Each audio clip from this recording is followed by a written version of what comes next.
Oh, rats! I forgot these guys were invading. Here's me trying to prepare for this upcoming episode, and I don't even have any time to do that because the goblins are here. So, yeah, this is certainly going to be a fun start to the episode, isn't it? So, yeah, let's go ahead and get this thing started. Welcome back to another episode here of the Forgotten playthrough, where we're starting off, of course, with the goblin army. Now, ordinarily, this would be an enormous pain in the butt, but for us, it means that we'll be able to get ourselves a goblin tinkerer to spawn in, which is going to be very, very nice. To be able to reforge our weaponry would be a fantastic thing indeed, my friends. A huge thank you, of course, to all of you folks who have been supporting this series in the form of likes and comments and all that kind of beautiful stuff. I really appreciate you folks. So then, my friends, how's about we get this goblin army taken out of the game, and we're going to go straight for the goal of trying to get ourselves a goblin tinkerer. The unfortunate thing is, though, we won't be able to put him inside of a house, not unless we go ahead and relocate one of the other dudes. Only I think all of the NPC houses in our world at the moment are all entirely full. Anyway, that's a bridge wheel cross once it comes. And I gotta tell you, my friends, the katana and vampire frog staff combo, oh, it's nasty. I am very much a fan of it. And there we have it, my friends. The goblin army has been taken out of the game. Now, here's the interesting thing, my friends. That is likely not going to be the final time we take down the goblins in this series. There are some weapons in the hard mode goblin army that I am considering forgotten weapons. Weapons that I just don't wind up using. So it's going to be interesting to see if we can get ourselves a goblin army to spawn in early hard mode. We take down some of those goblin summoner dudes, and hopefully we'll get ourselves one of the forgotten weapons or two. I know this might be painful to some of you folks, but unfortunately spiky balls are things I have used in the past, so there we go. They're gonna be sold. And now, my friends, the fun times are gonna roll. We've got the Eater of Worlds treasure bag. Opening up this bad boy, we have a grand total of 174 demonite ore and 43 shadow scales. Now, if you remember in the last episode, we got 2 out of 3 bits of ancient shadow armor. The ancient shadow armor and the regular shadow armor are interchangeable. Now, what that means, my friends, is what we can do, we can mix in the regular shadow armor pants with the ancient helmet and chestplate, and it will still count as a full set of shadow armor, which I think is pretty awesome. So then, bada bing, bada boom. There we are. We have a grand total of, what, 19 defense with this set of armor. We're going from 23 defense down to 22, technically a downgrade, but we've got ourselves quite a lot more crit chance and movement speed, which I think is very nice. The only other thing I think I'll make here, my friends, is the Nightmare Pickaxe, because we can use that to get ourselves some Hellstone. So there we have it. The rest of it is sort of weapons and bits and bobs that I've used before, so yeah, not really too fussed about it, although War Axe of the Night, Nah. I've got a better idea in terms of axes. Why don't we go for a meteor hamaxe? Because then we could save ourselves a hotbar slot, because it's going to be 2 tools in 1, right? Ah, nice. We do have hunter potions. The reason why that's a good thing is because we can use that to find ourselves the goblin tinkerer real easy like, because he'll show up green in the cave systems. And just so we're, you know, thinking ahead, I'm thinking we take the cloud in a bottle, we take the horseshoe and the shiny red balloon all down into the caves. Once we purchase ourselves that beautiful tinker table, I want to be able to make some accessories real quick like. Alrighty, my friends, at some point soon, I imagine, we'll have a meteorite strike our world. But in the meantime, I feel like we should be productive with our time and see if we can't find ourselves the goblin tinkerer. So let's activate this here hunter potion and let's go look for a nice green goblin tinkerer. Hey! And what do you know? A meteorite has indeed landed. Alright, I mean, since we've still got the hunter potion on, I see no reason why we can't continue on with the goal of trying to get ourselves a goblin tinker boy. I must admit, I'm pretty glad that we're coming across all of these here snowflinkses. Usually, I feel like I'd have a really short supply of flinks fur for the deer things, you know, the deer clop summoner. But no, in this series, we're getting plenty of them. Oh, And there he is. See? He glows up green. Alright, we've got Nort the Goblin Tinkerer. Is that supposed to be a Pingu reference? Probably not, because Pingu goes newt, not naught. Although then again, he could go naught if he was drunk. Drunk Pingu. Yeah, okay. Way to ruin people's childhoods there, Python. Right, okay, so let's go ahead and chuck this little tinker table down. We're going to take this bad boy off. We're going to make ourselves a cloud and a balloon and the blue horseshoe balloon. So now we don't have to worry at all about fall damage. So let's go ahead and purchase ourselves the rocket boots here so we can have a little bit of additional flight. That's always a nice thing to have, isn't it? What else could we do? I mean, upgrading it to lightning boots requires an aglet and an anklet of the wind. Neither of which we have. So then, my thinking now is we reforge some bits of gear that we can't upgrade anymore, and maybe some of our weaponry here. Is this going to be expensive? I mean, probably. Guarding? That's actually an okay start. It's very mediocre, but it's better than nothing. Right, what do we got here? Oh, my word. That is so amazing. Right, how about the Shield of Cthulhu? If we can get warding on that, that would be just amazing. That gives a grand total of 3 defense. I think we could do a little bit better than that. Angry, we're not really going to notice that damage increase if I'm being honest. Come on now. We're looking ideally for warding. I'd even take armored. And there it is. Right, Sharktooth necklace, that can be upgraded to, what, the Stinger necklace? So I'm not going to reforge that. The Ancient Chisel, that's actually fine as is. The Spectre boots will be upgraded later down the line. So how's about we upgrade some of our weaponry? Hey, superior. Alright, I'm pretty sure we can get something a bit better on the Blood Rain bow. Come on now. I mean, yeah, rapid is nice. But I wouldn't mind something... I mean, a little bit of deadly. Godly's okay too. I'll take that. How about the Amber Staff? Come on now. We could do better than all of this. I'm thinking mythical. I'm thinking mystic. Maybe a little bit of masterful. I'll take godly then. So there we are. Done and dusted. Do we want to move the Goblin Tinkerer in here? I mean, yeah. I think I do, to be honest with you. So, Mr. Guide, I'm sorry, buddy, but you're going to be sharing temporarily until I build some more houses. If only we had some climbing claws. We'd be able to make tiger climbing gear, right? Something to consider for the future, I think. So then, my friends, the time has come. We are gonna go for the goal of trying to mine up a meteorite. Oh, yeah. Ordinarily, of course, what I do is make meteorite armor, maybe the space gun. But no, that's not what we're doing in this series. We're going to be going for something entirely different. A certain set of swords that you can get. Swords that I have not made in a heck of a long time. Hey, and here we are, ladies and gentlemen. We have the meteorite.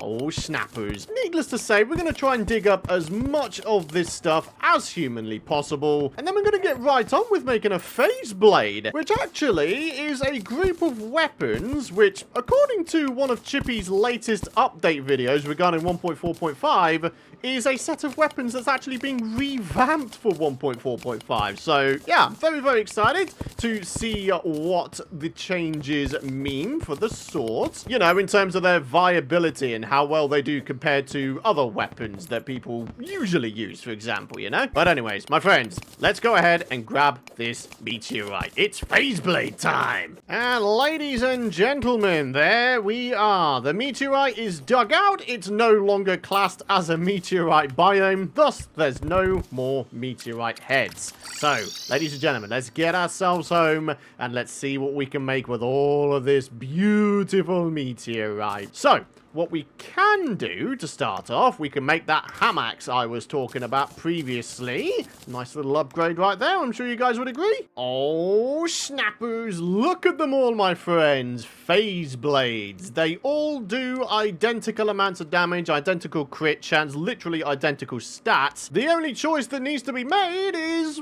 what color do we want? It requires 10 gems of any kind. We've got the white phase blade, purple one, green, red, blue. I think I'm going to go for the blue one because blue is my favorite color. And yeah, it's kind of cool. It makes a lightsaber sound. That's so cool. All right, so there we are, my friends. We've got ourselves a nicely upgraded sword. This one comes with 19% crit chance. This one comes with a whopping 37% chance. That is still kind of nuts, isn't it? But the increased regular damage with the phase blade is certainly very appreciated as well.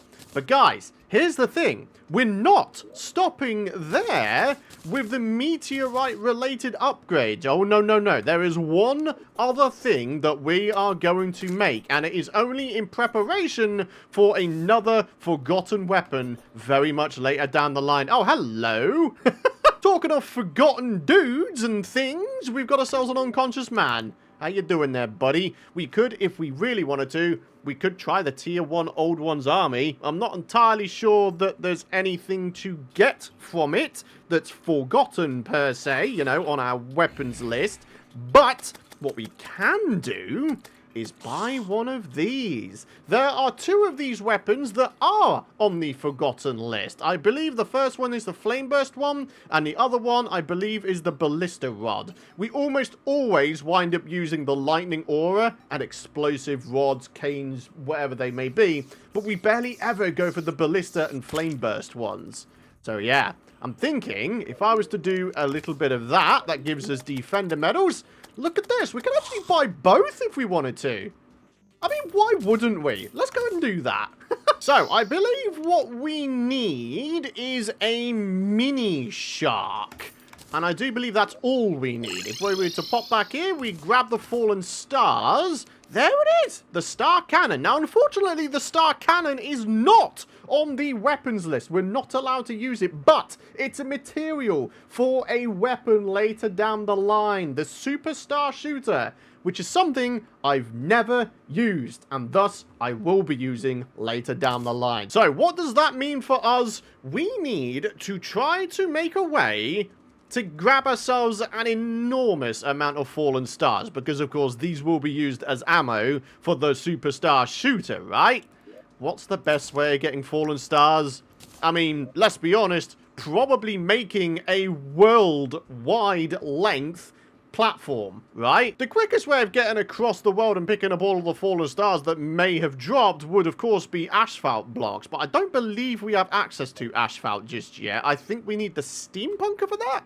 I could be wrong, though. Alrighty, so I think a little bit of a reforge on both of these sentries. There we are, a little bit of godly. That is absolutely lovely. Hey, godly again! Hey! That is excellent. What about the phase blade? Could we get something better on here? I mean, hurtful is nice, but to have some other stat boosts? Yeah, superior is kind of nice. I'll take it, I won't complain. So then, my friends, we have the tavern keep roaming the world. We have also the guide roaming the world, technically speaking. I mean, I'm pretty sure he's inside a house right now, but he hasn't got a house assigned to him because the goblin tinker is here now. So what I think we need to do is we need to get a right old shimmy on in terms of getting some more NPC houses set up. To be honest with you, my friends, in terms of the cavern pylon, I think what I should do is exactly what I did on my last normal Let's Play series. I believe I put the cavern pylon in the actual underworld itself on the very far right-hand side. It just meant that we could farm out the wall of flesh if and when we needed to with absolute ease. So, yeah, I think that might be a good idea. The only thing is, though, we haven't actually gone to the underworld just yet. Okay, right, I'm thinking we leave the cavern pylon for another episode, but that is the plan. We put the cavern pylon somewhere down here. Do we have a bunch of materials to build stuff with? Yes, we do. We got a bunch of dynasty stuffs. Yeah, I'm kind of down with this. I've just realized something pretty amazing. We have, strictly speaking, a mushroom biome here surrounding this part of the dungeon.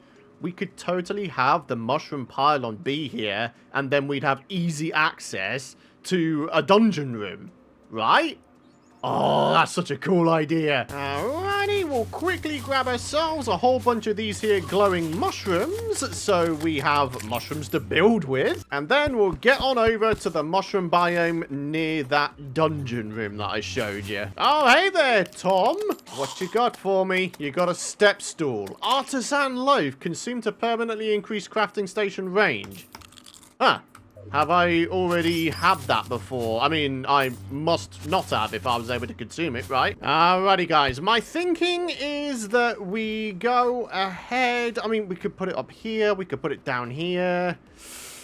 I don't know, to be honest with you. I'm thinking maybe to the right-hand side towards the top, actually. As long as it's still technically counted as a mushroom biome, we should be okay. Alrighty, my friends. We've got a little mushroom-shaped house, funnily enough. And what I'm hoping, of course, is that this is going to be big enough to host a couple NPCs. The first thing we need to do, of course, though, is we need to get ourselves a little bit more furniture. We've got ourselves a little mushroom table here. We need ourselves a mushroom chair as well. Maybe even a little bit of mushroom lighting. I mean, I figured that'd be a nice way to go, right? Next stage is we need to go ahead and add in some background walls. Now, of course, the obvious route would be to just use these here mushroom walls, right? And for the most part, we will be, but I want to try and mix in some other materials as well, just so, you know, we're breaking up the textures a little bit, you know? For now, though, this should hopefully do it. Housing suitable, housing suitable. Hey, absolutely beautiful.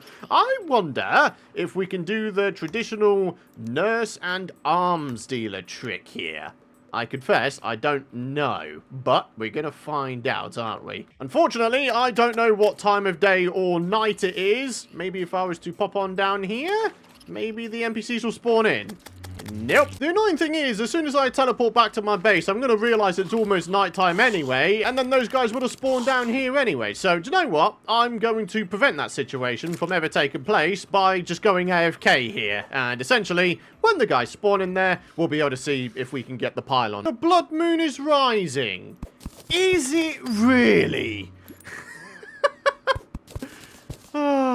Well, at least us waiting out the nighttime has indeed worked. The question is, can we purchase the mushroom pylon here? Let's have a little bit of a look-see. Come on now. There it is! We can!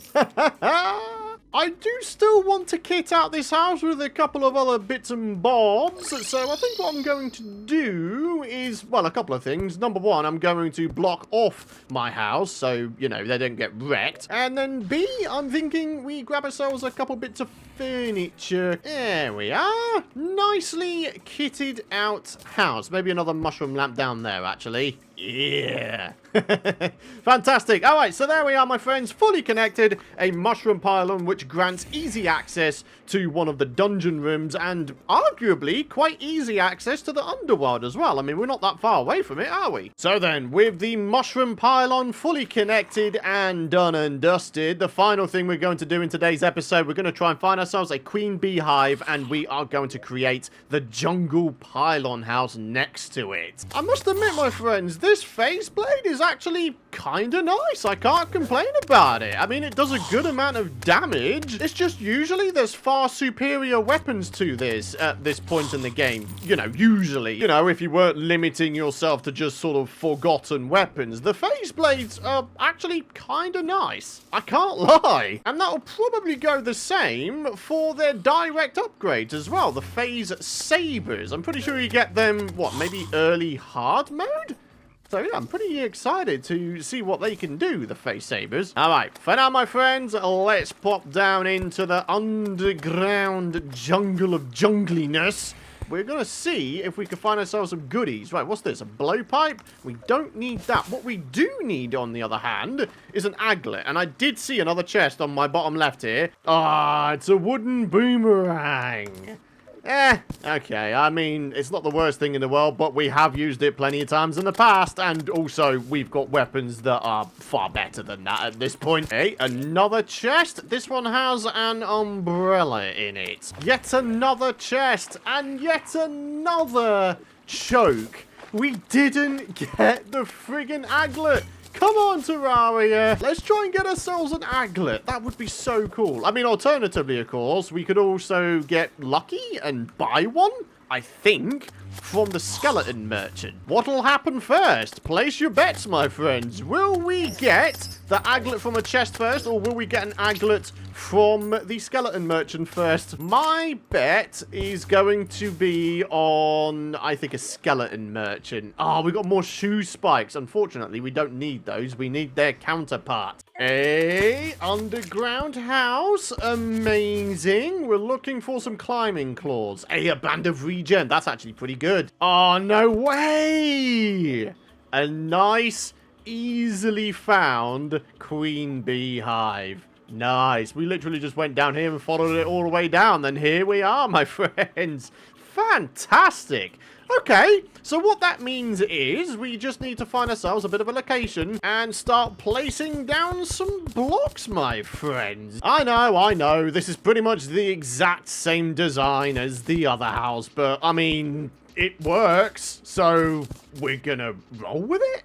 I mean, why not, right? I just want to get these places all nicely connected so that in future, should we need to come down here for any reason, maybe we need to farm out Queen Bee for some reason or another, then we could do exactly that. If we need to farm out a bunch of jungle dudes in hard mode, for example, we could do exactly that via the pylons. So, yeah, as I said before in a previous episode, it is worth doing this stuff in pre-hard mode while you've still got relatively easy mobs, believe me. When you realize you bought the Dynasty shingles for the roof, but actually didn't wind up using them for the roof. Yeah, let's go ahead and change that, shall we? Thank goodness for block swap. Imagine if this was 1.3 or 1.2, we'd have to dig out the whole thing just to place down a whole bunch of blocks in the exact same locations. I'm so thankful for block swap in 1.4. I think it's one of the greatest features added for builders. Just period. All right, is this big enough? Housing is suitable. Epic. Right, we're going to try and relocate, I'm thinking the Dryad? Maybe the Demolitionist down here as well? I mean, yeah. Or maybe we could do the ye olde combo trick with the arms dealer and nurse again. Oh, nice. The painter literally just poofed into existence here.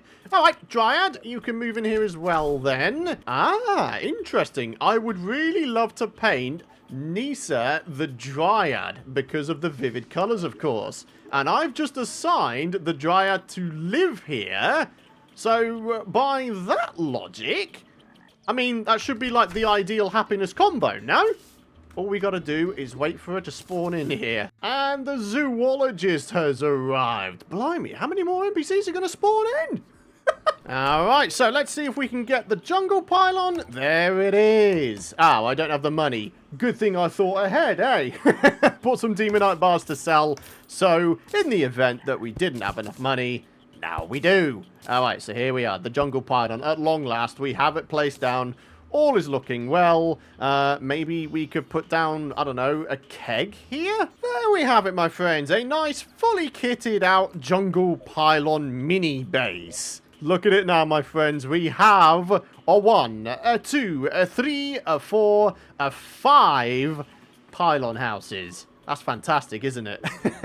I'm absolutely chuffed to bits that we've got all this done. The only other couple of pylons I think we can do right now are indeed the cavern pylon, and I'm thinking also the desert pylon. So then, I think we'll leave those for another episode. I rather enjoy the fact that we've been taking our time with the pylon houses. It's just, you know, a couple of NPC houses every now and again. I've been really enjoying doing it, to be honest with you. And I really hope you guys have been enjoying it as well. But for now, my friends, it is time to wrap up the episode. Thank you so much for watching. If you guys have enjoyed today's nice chill episode, where, believe it or not, we've not even died. I mean, come on. That in itself has got to deserve a like beneath today's video, right? We've not died today. The death count has managed to have a break today. Who would have ever thought? Oh, dear. Anyways, my friends, if you don't want to miss out on my future content, be sure to hit the subscribe button with those bell notifications turned on. But for now, thanks for watching. Have a great rest of your day, my friends. I'll see you guys in the next episode. Bye-bye.